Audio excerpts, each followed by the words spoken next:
Compression test দেখেন আপনারা।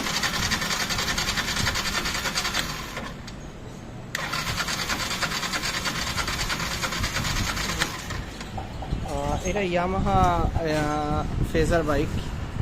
তো এই বাইকটাতে আপনার গাড়ি স্টার্ট হয় না, উনি বাইক চালায় বাসায় রাখছেন, রাখার পরে আর গাড়িতে কোনো স্টার্ট নেয় না। তো এই গাড়িতে তেল আছে, কারেন্ট মারে, কোনো চেক ইঞ্জিন লাইটও নাই মিটারে। এরপরে আমরা যখন স্ক্যান করি টোটাল পজিশন সেন্সর টেন্সর সব কিছুই ঘুরাইলে রিডিং নিচ্ছে।